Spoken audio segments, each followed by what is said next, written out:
Boa noite, meus irmãos. O estudo dessa noite, nosso tema será Fora da Caridade não há salvação, que está no Evangelho segundo o Espiritismo, no capítulo 15. Então, para nós iniciarmos o nosso estudo, nós vamos começar com uma mensagem do livro Vinha de Luz, psicografia do Chico Xavier, pelo Espírito Emmanuel. O capítulo 110, que fala sobre a caridade essencial, que está baseado no versículo de João, capítulo 1, versículo 6. O versículo diz assim: E a caridade é esta, que andemos segundo seus mandamentos. Este é o mandamento, como já desde o princípio ouvistes, que andeis nele. Agora vem a explicação de Emmanuel, Em todos os lugares e situações da vida, a caridade será sempre a fonte divina das bênçãos do Senhor. Quem dá o pão ao faminto e água ao sedento, remédio ao enfermo e luz ao ignorante, está colaborando na edificação do reino divino em qualquer setor da existência ou da fé religiosa a que foi chamado. A voz compassiva e fraternal que ilumina o espírito é irmã das mãos que alimentam o corpo. Assistência, medicação e ensinamento constituem modalidades santas da caridade generosa que executa os programas do bem. São vestiduras diferentes de uma virtude única. Conjugam-se e completam-se num todo nobre e digno. Ninguém pode assistir a outrem com eficiência se não procurou a edificação de si mesmo. Ninguém medicará com proveito se não adquiriu o espírito de boa vontade para com os que necessitam, e ninguém ensinará com segurança se não possuir a seu favor os atos de amor ao próximo, no que se refira à compreensão e ao auxílio fraternais. Em razão disso, as menores manifestações de caridade nascidas da sincera disposição de servir com Jesus são atividades sagradas e indiscutíveis. Em todos os lugares serão sempre sublimes luzes da fraternidade, disseminando alegria, esperança, gratidão, conforto e intercessões benditas. Antes, porém, da caridade que se manifesta exteriormente nos variados setores da vida, pratiquemos a caridade essencial, sem o que não poderemos efetuar a edificação e a redenção de nós mesmos. Trata-se da caridade de pensarmos, falarmos e agirmos segundo os ensinamentos do Divino Mestre no Evangelho. É a caridade de vivermos verdadeiramente nele para que ele viva em nós. Sem esta, poderemos levar a efeito grandes serviços externos, alcançar intercessões valiosas em nosso benefício, espalhar notáveis obras de pedra, mas, dentro de nós mesmos, nos instantes de supremo testemunho na fé, estaremos vazios e desolados, na condição de mendigos de luz. Então, a prática da caridade é essencial, meus irmãos? Aquela em que nós vivemos o Evangelho de Jesus e para que Jesus viva em nós, pelos nossos atos. Então, nesse momento, Senhor, vamos levar o nosso pensamento para agradecer por mais essa oportunidade de estudo e de trabalho e pedir, Senhor, para que os mentores desta casa, para que os coordenadores dessa atividade possam estar nos intuindo, estar nos inspirando para que tenhamos a colocação das palavras certas que possam tocar ao coração de cada um de nós, para que possamos internalizar as lições do seu Evangelho, Senhor. Não só na teoria, mas também para que possamos colocá-las em nossos corações, para difundi-las por meio das nossas palavras, dos nossos atos, diante de todas as situações que o Senhor nos requisitar o testemunho, a cooperação fraterna, junto aos nossos irmãos em humanidade. Abençoe, Senhor, cada coração aqui presente. E fique conosco, Senhor, durante todo o nosso estudo. Que assim seja, graças a Deus. Bom, meus irmãos, o nosso tema, como a gente disse, é fora da caridade não há salvação. Então, para começar, antes da gente falar sobre o tema especificamente, que é o capítulo 10 é o item 10 do capítulo 15 do Evangelho, nós vamos fazer algumas colocações a respeito do que é a caridade, né? Então, Kardec, na questão 886 do Livro dos Espíritos, perguntou aos espíritos, né? Qual o verdadeiro sentido da palavra caridade como entendia Jesus? Não como entendiam os homens, mas como entendia Jesus. E os espíritos responderam: benevolência para com todos, indulgência para com as imperfeições alheias e perdão das ofensas. A caridade, segundo Jesus, não está restrita à esmola. Ela abrange todas as relações que temos com os nossos semelhantes, quer sejam nossos inferiores, nossos iguais ou nossos superiores. Ela nos ordena a indulgência, porque nós mesmos temos necessidade dela. Então, os espíritos responderam claramente para a gente não esquecer, né? A caridade, como Jesus entendia, como Jesus trouxe para nós, se resume nessas três palavras: benevolência, indulgência e perdão. Então a gente, BIP, BIP, esse aqui é o nosso BIP de alerta. Quem não precisa e quem não quer a benevolência alheia, né? A benevolência dos nossos irmãos para conosco, a amabilidade nos momentos mais difíceis que a gente passa na vida. Quem não gosta de um carinho, de uma atenção, né? Quem não necessita de indulgência, uma vez que somos seres tão imperfeitos, dotados de algumas virtudes e muitos defeitos ainda, né? Então, quem de nós não precisa que o nosso próximo aceite e tenha, né, indulgência mesmo para com os nossos erros, os nossos equívocos, até mesmo com os nossos delitos, né? E o perdão das ofensas. O perdão que digamos assim, dessas três, é aquela que mais a gente tem uma dificuldadezinha, né, para exercer, né? Então, mas que o perdão realmente faz parte da caridade. Então, sem benevolência, sem indulgência, sem perdão, as três coisas, não é uma coisa, ou benevolência, ou indulgência, ou perdão, não, são as três coisas, o BIP, né? Nós não seremos caridosos. Depois, Paulo de Tarso nos traz, né, no Evangelho segundo o Espiritismo, tem uma mensagem que Paulo de Tarso nos traz na primeira carta aos Coríntios, no capítulo 13, versículos de 1 a 7.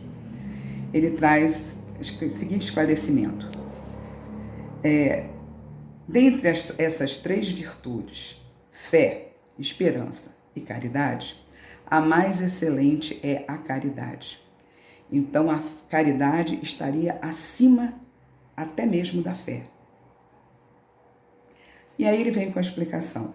A caridade está ao alcance de todo mundo, do ignorante como do sábio, do rico como do pobre, e porque independe de qualquer crença particular, ela pode ser exercida por qualquer um, sob qualquer credo, em qualquer país, em qualquer circunstância. Então, a caridade não está restrita a um número X de pessoas, a um grupo sectário ou então a um tipo de religião, ou ligados a um tipo de filosofia, ou a uma doutrina qualquer, né, que seja. Não, a caridade, ela independe de qualquer limitação, de qualquer restrição. Você faz a caridade como você quiser, na hora que você quiser, desde que você esteja dentro daquele conceito de caridade.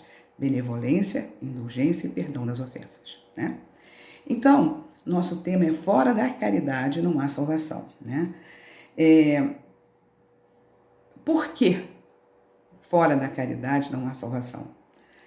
Porque a caridade liberta a consciência. A salvação, ela está condicionada a alguma coisa, né, normalmente. Então você vê assim, determinadas crenças que dizem assim, a fé te curou, a fé te salvou, tenha fé que você vai se salvar, tenha fé que você vai se salvar. E a doutrina espírita nos traz uma nova visão sobre isso. A sua fé só vai te salvar se ela for uma fé com base na caridade, né? Naqueles 3 elementozinhos que a gente viu. Então, algumas seitas, algumas igrejas, algumas religiões trazem aquela coisa assim, do fora da igreja não há salvação. Isso é um dogma, né? Fora da igreja, se você então quer dizer que a salvação só viria para aqueles que professam aquele mesmo credo, aquela mesma ideologia, e quando na realidade não foi isso que Jesus fez. Jesus não criou nenhuma religião, não se filiou a nenhum grupo sectário, partidário, político, religioso, seja filosófico, não se vinculou a nenhuma dessas crenças e dessas ideologias, né? Então, a caridade nos dá a liberdade de consciência, né? Fora da caridade não há salvação. Eu posso ser caridoso ou não. Se eu não for caridoso, né, eu não atingirei a salvação. E aí a gente vai para esse conceito do que é salvação, né? À luz do Espiritismo, né? O que seria essa salvação, né? Então, a caridade é tão fundamental para o ser humano que ela tem uma das leis de Deus para a evolução, que ela é uma das leis de Deus para a evolução da humanidade. Então, a lei de caridade, ela é uma lei de Deus, né? Não foi sem razão que os espíritos superiores ensinaram que fora da caridade não há salvação. Então, é uma lei de Deus, a caridade é uma lei de Deus, né? E se nós não estamos dentro da lei de Deus, nós não conseguiremos progredir, evoluir, ser feliz, ser equilibrado, ser qualquer coisa que nós tentemos ser, nós não conseguiremos, né, fora desse padrão. Então, o que significa, né, a nível de doutrina espírita, né, a palavra salvação? Então, a palavra salvação, colocada por Allan Kardec como título do capítulo 15 de O Evangelho segundo o Espiritismo, merece uma interpretação adequada, pois ela tem um sentido mais psicológico do que religioso. A salvação diz respeito a uma mudança de atitude psíquica. Trata-se de estabelecer um estado de espírito que possibilite a apreensão das leis de Deus, sem os medos e os receios impregnados nos mecanismos de defesa que normalmente o ser humano adota frente à vida e perante aquilo que desconhece. Então, essa salvação é uma mudança de atitude psíquica. Nós temos que ter certeza absoluta, e aí é de onde vem a nossa fé, né? De que nós estamos no lugar certo, na hora certa, com as pessoas certas, vivendo um processo de evolução. E a salvação está diretamente ligada a essa nossa reformulação, a essa nossa perda dos nossos medos, que foram por tanto tempo colocados, até mesmo pelas religiões, aquela situação de temer a Deus, de temer a ira de Deus, de temer o castigo de Deus, e que a doutrina espírita veio nos tirar disso, e a salvação passa justamente por eliminarmos esses conceitos equivocados, errados, que foram colocados nas nossas mentes, né? Então, Deus é amor. Por que temer Deus? Deus é a suprema bondade, a inteligência suprema do universo. Por que que nós temos que ter medo de Deus? Por que que nós temos que ter receio daquelas coisas que nos sucedem, como se não viessem de Deus, que pudessem vir de uma força diferente da força criadora do nosso Pai Celestial? Então, esse sentido psicológico da palavra salvação é aquela libertação dos nossos atavismos, dos nossos preconceitos, das nossas limitações e desses conceitos de um ser que te cerceia, que te limita. Não. Como o próprio Paulo disse, tudo me é lícito. Nem tudo me convém, mas tudo me é lícito. Então, nós temos o direito de errar, o direito, né, de experimentar. E com a caridade é exatamente isso. Esse convívio, essa troca com os nossos semelhantes, é que vão nos tornando pessoas caridosas, com o espírito caridoso, com o sentimento de caridade realmente dentro dos nossos corações, nas nossas atos e nas nossas palavras. Nós não precisamos de uma ação ostensiva para o mundo, que nós estamos sendo caridosos. Quando muitas vezes nós podemos fazer a caridade no silêncio dos nossos aposentos, com uma prece, com uma mentalização. Então, tudo é caridade, né? Mas como nós externamos essa caridade, é que vai nos tornar caridosos ou não caridosos.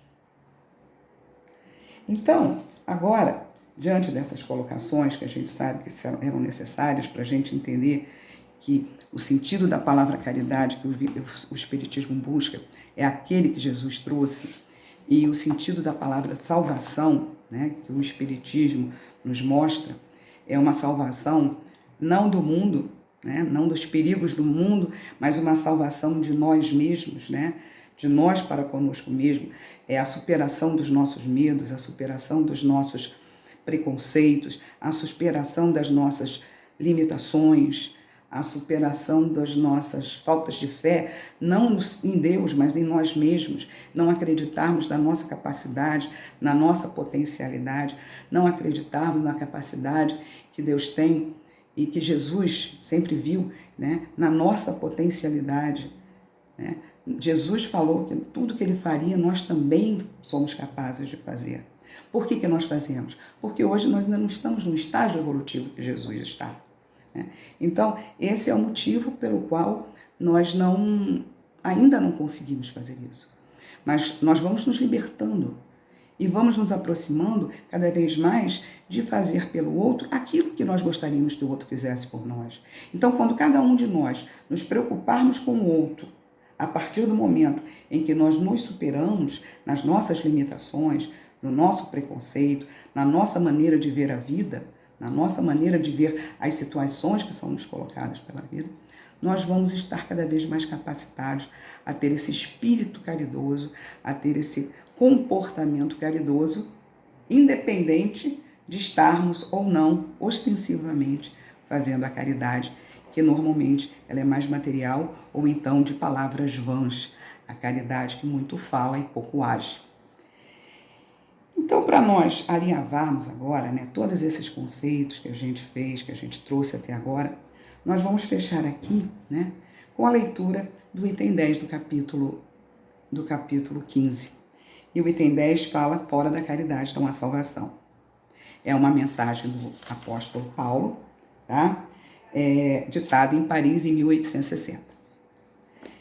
Então ele começa assim: meus filhos, na máxima, fora da caridade não há salvação, estão contidos os destinos dos homens na terra, no céu. E no céu. Na terra, porque à sombra dessas bandeiras, eles viverão em paz. No céu, porque os que a tiverem praticado, acharão graça diante do Senhor. Essa divisa é o facho celeste, a coluna luminosa que guia o homem no deserto da vida, para o conduzir à terra prometida. Então ele coloca aqui que o destino dos homens, né, na terra e no céu, está ligado a essa bandeira da fora da caridade não há salvação. Por quê? Porque nós vamos estar sempre perseguindo esse objetivo maior, né, de dentro para fora, do exercício da caridade. De nos conhecermos, de sabermos quais são as nossas necessidades, quais são as nossas fraquezas, quais são as nossas potencialidades, né? Com amor, com amorosidade, e olhar para nós com indulgência, sabendo que os nossos defeitos, eles são passageiros, momentâneos, nós temos como aprimorá-los e nós vamos aperfeiçoar, e nós vamos nos tornar pessoas, espíritos, né? Esclarecidos, espíritos, né? Felizes, né? E chegaremos à Terra Prometida. Que Terra Prometida é essa? É a Terra da paz, da tranquilidade, dentro de cada um de nós. Então, é o que ele coloca aqui, né? Contidos nesses os destinos na terra e no céu, porque eles viverão em paz. Então, essa terra prometida é essa paz. E a partir do momento que nós temos isso tudo dentro de nós, nós temos esse conhecimento dentro de nós, nós vamos fazer com o nosso próximo aquilo que nós gostaríamos que ele fizesse. Então, é por aí que a gente vai começando a exercitar essa caridade que salva. Ela brilha no céu como a auréola santa na fronte dos eleitos, e na terra se acha gravada no coração daqueles a quem Jesus dirá: passai à direita, benditos de meu Pai. Reconhecê-los-eis pelo perfume de caridade que espalham em torno de si.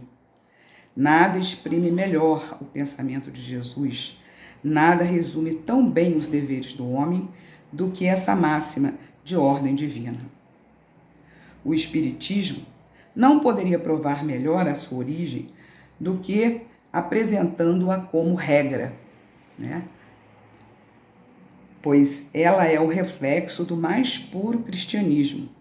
Com semelhante guia, o homem nunca se transviará. Dedicai-vos assim, meus amigos, a compreender-lhe o sentido profundo e as consequências, a buscar por vós mesmos todas as suas aplicações.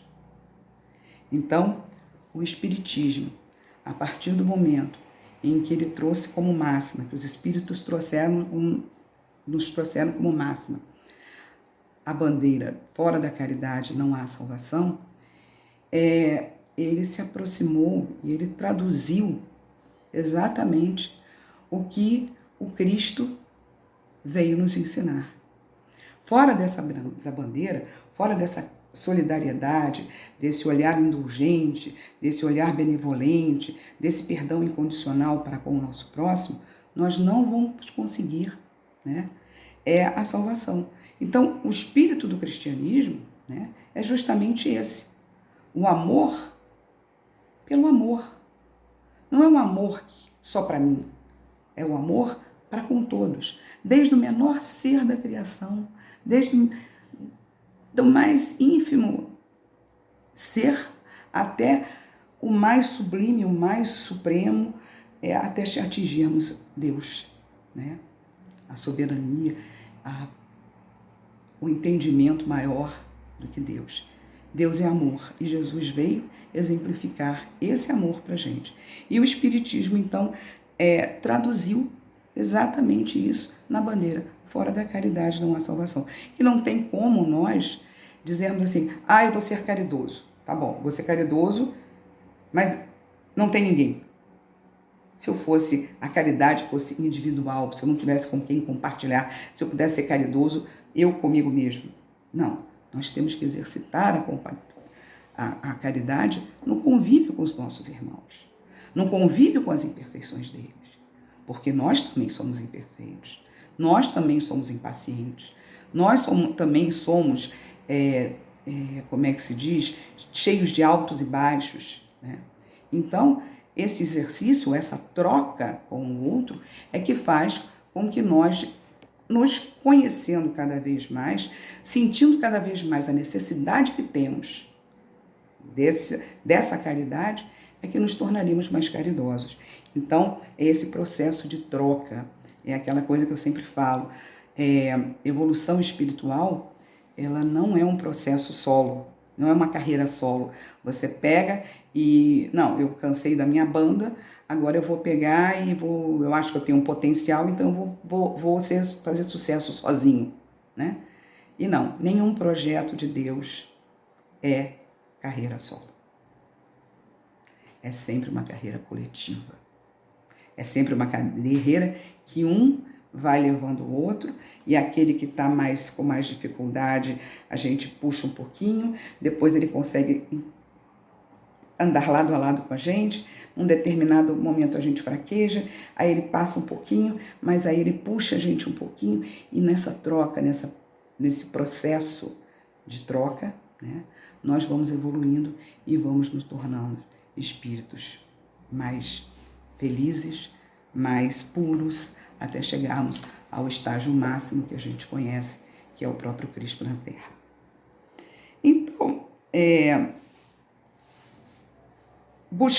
submetei todas as vossas ações ao controle da caridade, e a consciência vos responderá. Não só ela evitará que pratiques o mal, como também vos levará a praticar o bem, já que não basta uma virtude negativa. É necessária uma virtude ativa. Para fazer-se o bem, é preciso sempre a ação da vontade.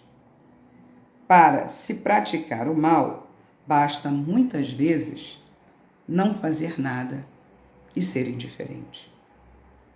Então, praticar o bem exige uma atitude ativa. Para praticar o mal, não exige nada. Eu vou ficar aqui sentado e vou falar assim, não estou fazendo mal para ninguém.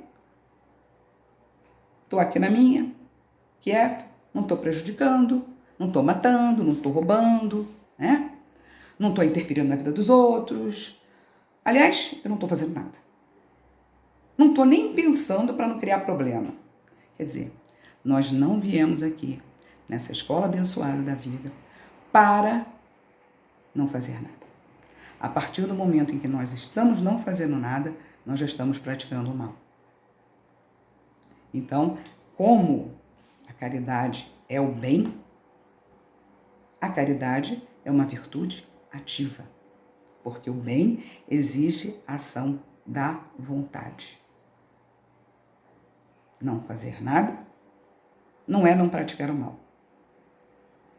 Não fazer nada é o próprio mal, né? Jesus não veio aqui para não fazer nada. Não veio nos ensinar a não fazer nada. Não é verdade? Muito pelo contrário. Ele veio exemplificar e falou, né? O meu Pai ainda trabalha e eu trabalho também. Então, se Deus trabalha, né, incessantemente, se Jesus também trabalha incessantemente, por que nós nos achamos no direito de vir para aqui para não fazer nada? A concorrência está grande, gente. Tem muita gente querendo vir para aqui para fazer um monte de coisa no nosso lugar. Então vamos aproveitar a nossa oportunidade, porque pode ser que nós não tenhamos, com certeza, né, outra oportunidade aqui neste planeta.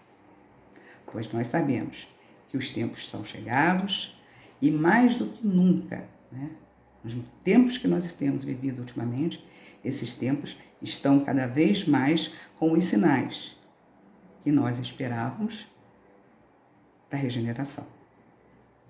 Processos dolorosos, processos difíceis de depuração e em que vão testar a nossa fé, a nossa esperança e principalmente a nossa caridade de uns para com os outros. A nossa caridade nesse momento que está sendo tão importante, né?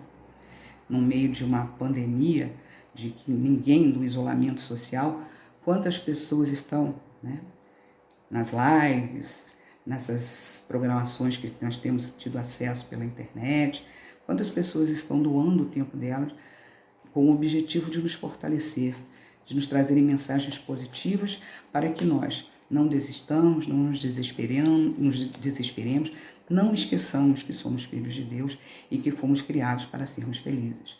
E que tudo tem uma razão de ser, tudo é um aprendizado, né?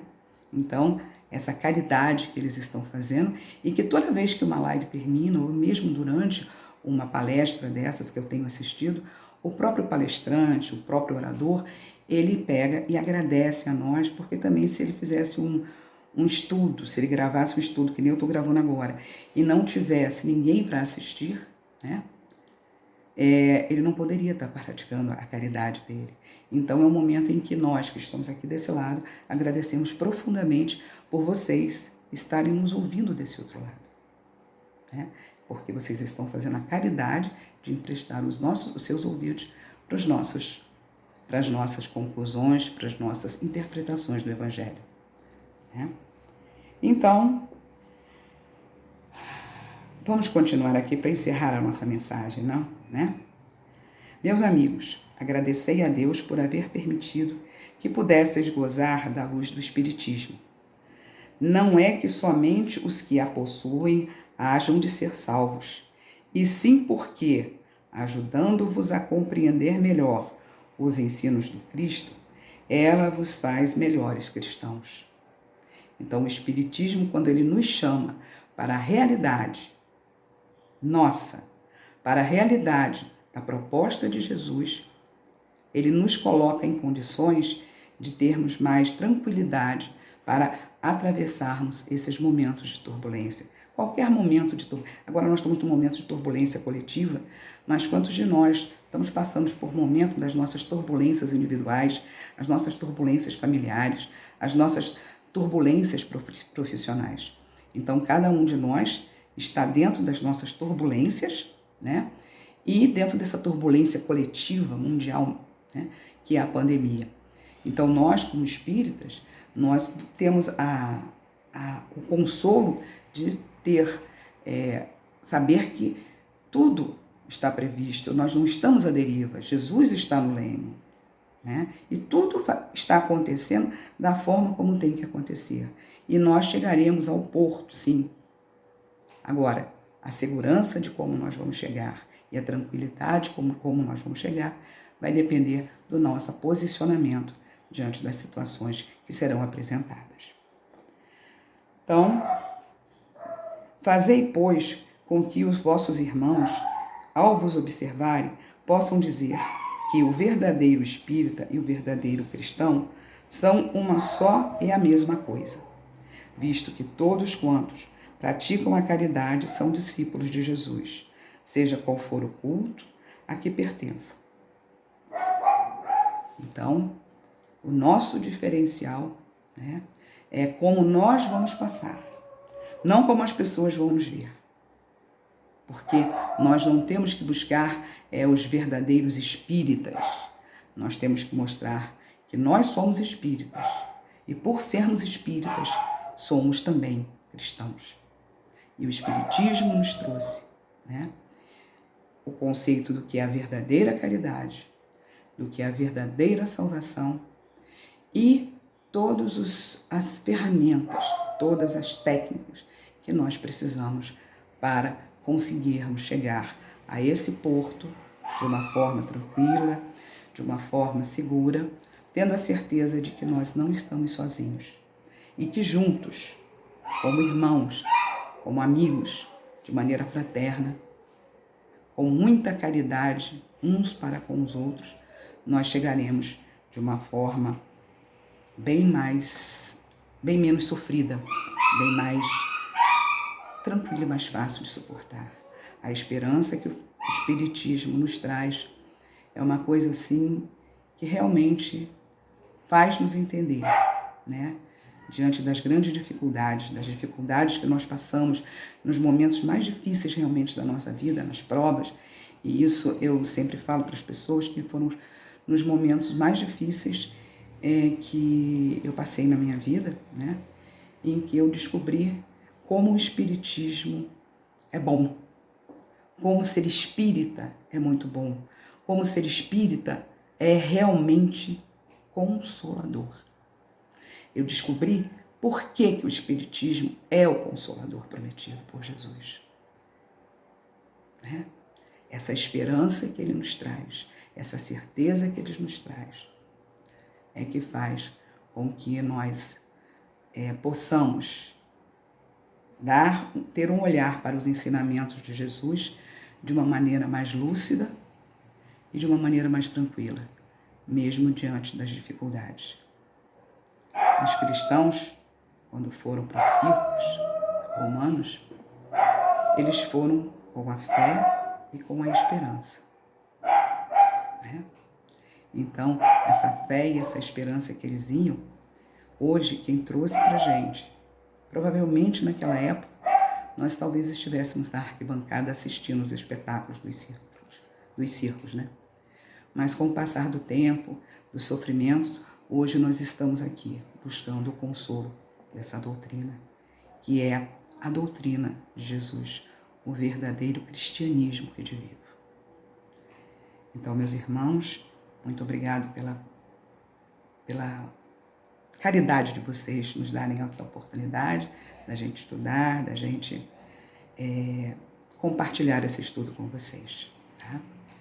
Eu extrapolei um pouquinho, mais com uns 5 minutos o meu tempo, mas então agora nós vamos aproveitar e fazer a nossa prece, agradecer a Deus, agradecer a Jesus por esses momentos de estudo, de reflexão, por todas as oportunidades de trabalho que Ele nos oferece. Pedimos perdão por todas as vezes que nos negamos a atender o seu chamado, pois bem sabemos que quem sai perdendo somos nós mesmos, Senhor. Pela nossa preguiça, pela nossa inércia, pela nossa falta de fé e de esperança. Isso tudo que o Senhor nos trouxe com o seu Evangelho. E que, graças a Deus, nós temos buscado, através da doutrina espírita, resgatar esses conceitos, esses sentimentos e essas atitudes que nos tornam, que nos transformam e que nos aproximam dos verdadeiros cristãos. Obrigado, Senhor, por esta noite, por esta casa que nos oferece trabalho. Obrigado, Senhor, pelas oportunidades que aparecem todos os dias. E te pedimos nesse momento, Senhor, por todos os nossos irmãos em humanidade que estão à mercê das dores, dos sofrimentos, das lutas pela sobrevivência. Que eles possam, Senhor, ver a luz do seu amor, sentir a sua presença ao lado deles. Que eles possam, Senhor, ter a certeza, conforme tu prometestes, que eles nunca estarão sozinhos, que tu estarás com eles, Mestre, seja por meio dos mentores, dos espíritos protetores, dos abnegados missionários espirituais que estão em todos os lugares, agindo e trabalhando em teu santo nome. Que a sua paz, Senhor, possa envolver todos os corações aqui presentes, encarnados e desencarnados, para que eles possam também, Senhor, se sentir abrigados e protegidos neste lar de caridade que é o grupo Fraternidade. Mais uma vez só temos a agradecer e pedir. Fique conosco, Senhor, hoje e sempre. Graças a Deus. Boa noite, meus irmãos. Que a paz de Jesus esteja no coração de todos nós.